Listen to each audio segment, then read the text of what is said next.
Hi there, hope you're doing great. Today I'm going to talk about the new news that is coming out of uh, different sources, especially through Nikon rumors, and what they're saying about the Z6 and Z7 II.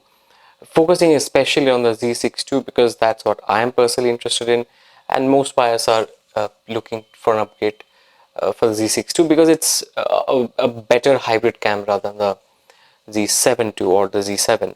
Now, the first thing I want to discuss here is the price, and what I want to be is be very sort of objectively critical about of the entire update news that I've gotten so far. The first thing that caught my attention in yesterday's news is that there's going to be a 30% price increase.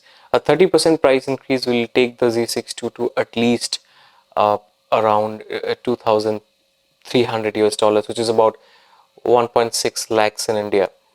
Now, the important thing for me is to understand is if you're going to pay that much more for this camera, are you going to getting that much more compared to its previous generation? First. Second, are we going to by paying that much, are you going to get somewhat very similar uh, specs compared to the R6, which is about only 200 $300 more? Is it going to be competitive enough with the A7 IV when that comes out? I think these are important questions, and we cannot just look at the Z6 II in isolation and compare it with only the Z6. These are critical things, and when you put down that money for you to be able to be invested in that camera for at least 2.5 years to 3 years, right?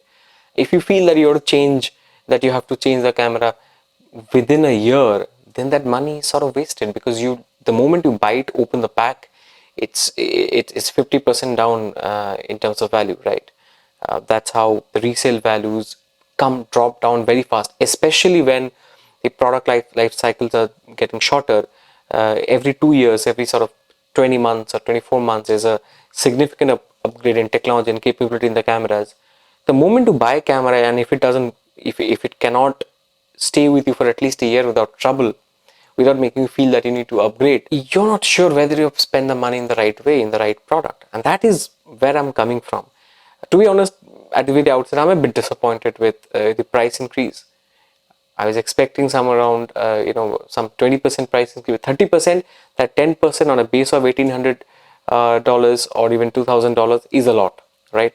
So now let's get into the specifics. What are they improving upon, and what are the new promises? There are two things that you should keep in mind. There are Z6 II is fundamentally catching up with the rest of the market. Present offers from Nikon, from Canon, Sony, and Fuji, and also the future expected offers from, especially from Sony, with in the A7 IV. So, what are you seeing as catch up in terms of the new features? There are 3-4 things that are being improved on, and there are 2-3 other things that are being added. I think there are only a couple of things that are being added. So my question is, you're being asked to pay about $500 to $600 more for the catch-up game that Nikon is playing, and that is very important for you to understand, especially for someone like me who has already bought a Z6, and I've been with this camera for about a year or a little more than a year now. And for me, it becomes a critical decision. If the difference between the Z6 and the Z6 II is very marginal, then for me the upgrade doesn't make that much sense, really. And I'm coming at it from that perspective. And not only that, even for the for the people who will come in and invest in a Z mirrorless camera for the first time, is it competitive enough? So without spending more time on it, on a even longer preamble, let's get into the specifics. And I have a few notes as usual on my phone. I want to go through them. Now let's first look at the first major upgrade is the autofocus, right? That is one that is again, in autofocus, Nikon is going to play catch up to Canon and to Sony.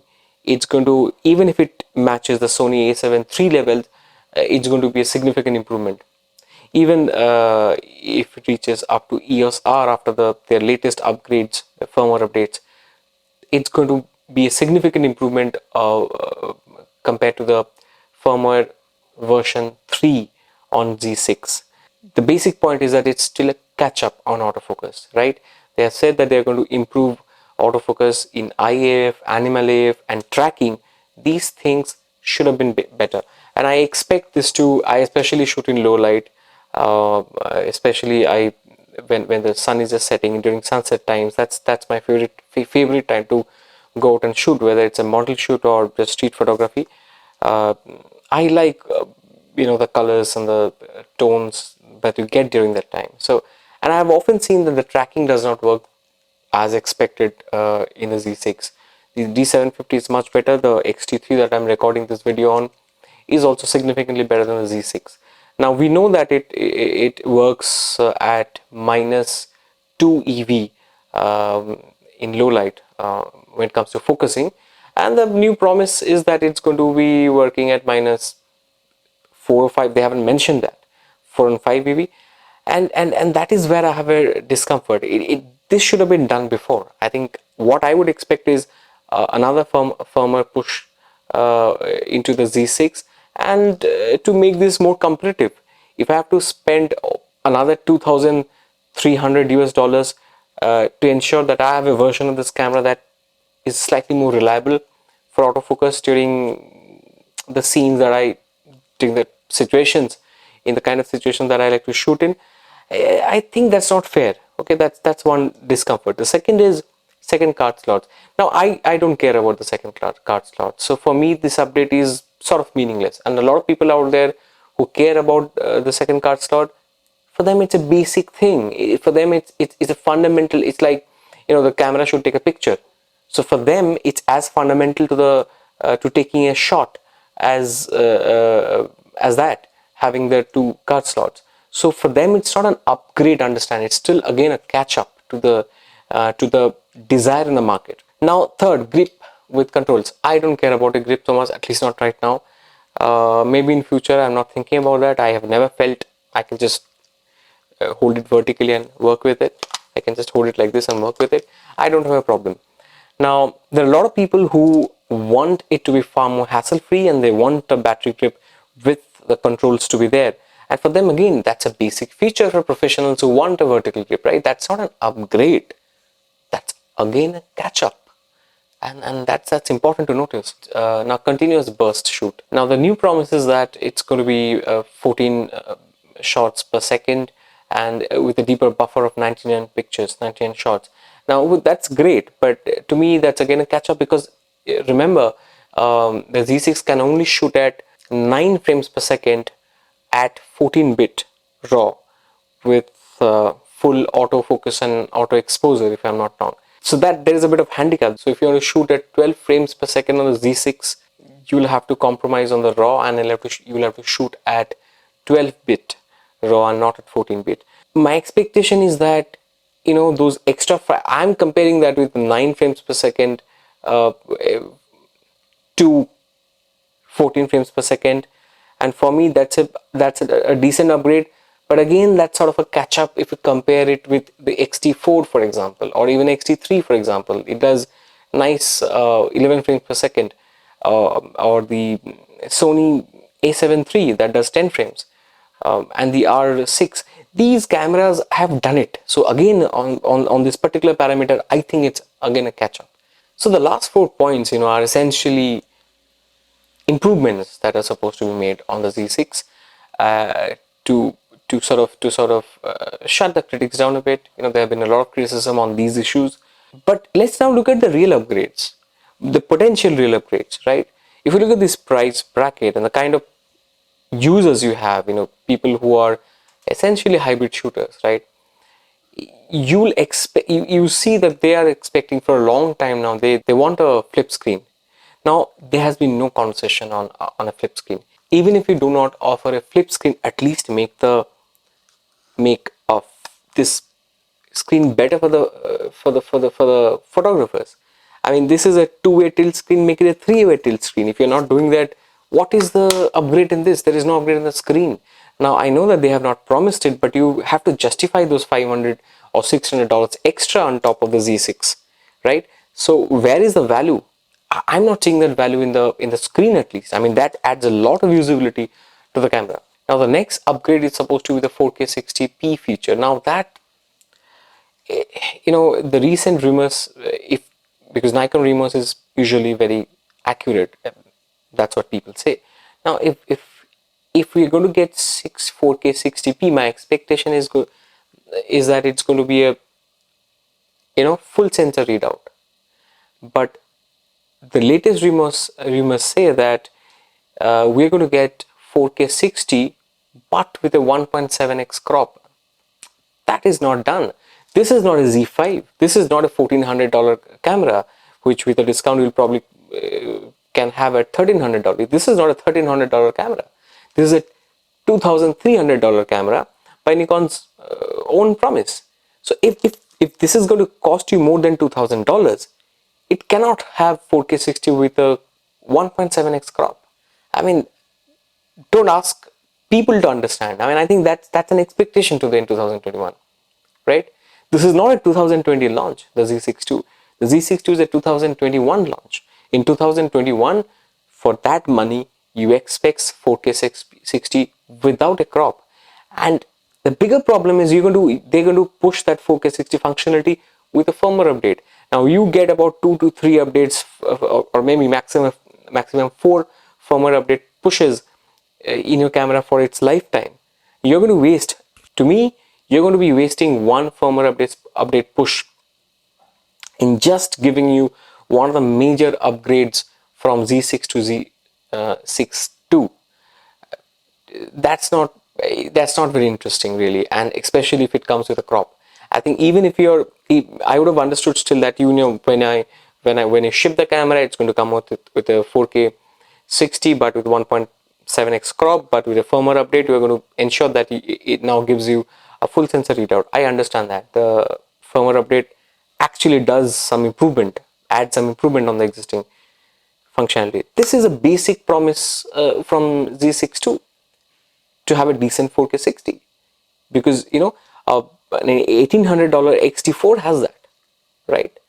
And an X-T4 is going to, because it's a crop sensor camera, is going to give you a 1.5x crop compared to a full frame. And if you're going to give a 1.7x, I really don't understand. I mean, what? Okay, fine. Give us a 1.2x crop. Give us a 1.1x crop. 1.7x crop on 4K 60. No, that's disappointing. That's really disappointing. Again, there's no conversation on N-Log. There is no conversation on 10-bit 422 internal recording. So I'm worried. I don't know whether we're going to get that, or I don't know whether they're going to charge us extra for that. So these are the worries, and I mean there are very little information on the exciting upgrade stories. Maybe some of these are about video shooting, but well, this is supposed to be a hybrid camera, so we're looking forward to that. The third big area to look into is that how is it going to compare with what you have in the market right now, and what you're expecting in the market very soon in the future. Now what you have in the market right now is an R6, a fantastic camera, a little bit more expensive than the Z6II, but maybe 5 months, 6 months down the line, they're probably going to offer you a bit of discount, and the prices are going to be pretty even, right? Suddenly. Now the R6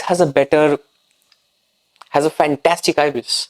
It gives you 10-stop IBIS. It's the best full frame IBIS ever made. It competes very well with the GH5. Are we expecting anything of that sort? No. The Sony A7 IV is expected to have the that Catalyst browser based post stabilization feature, where they use the gyroscope data to stabilize the footage later on, and that gives you almost a gimbal like look based on what you've seen from A7 S3 and A7C. So are we going to get that? There's no concession on that, right? Now the X-T4 has a shutter mechanism that can stay up to 300,000 shutter clicks. Same with the R6. Are we going to get that? There's no concession on that. I mean, you have in the Z6 150,000 shutter. The life of it is 150,000 shutter clicks. Compared to the R6, that's double its life. The R4, that's double its life. These things matter because suddenly the second the used market value of these products go up, you can use it for 100,000 clicks and still sell it to someone with a reasonable price and bargain a better price out of the next buyer. So largely these are my sort of, you can say, complaints, or not complaints rather, let's say these are disappointments. I'm going to still go for the Z6 II because I love the colors out of the Z6. I absolutely love the picture quality, the look, the lenses. I have the 50mm, I have the 85mm. They're fantastic. This is the 85G, but I have the 85 Z mount lens as well. Now these are fantastic lenses. The rendering coming out of these lenses are fantastic, and I'll admit there's an emotional connection with Nikon for some reason. I don't know why, but there is. Now, so people who want to stay with Nikon, I think Nikon should be slightly more respectful to them and not take their monies for granted. And I, for once, kind of in a long time, agree with what the angry photographer is talking about right now, that they owe an apology, or if not, they should probably offer a buyback policy, a buyback scheme where you get a decent value for the Z6, or probably you return this camera and probably just pay some $600 extra to get the Z6 II.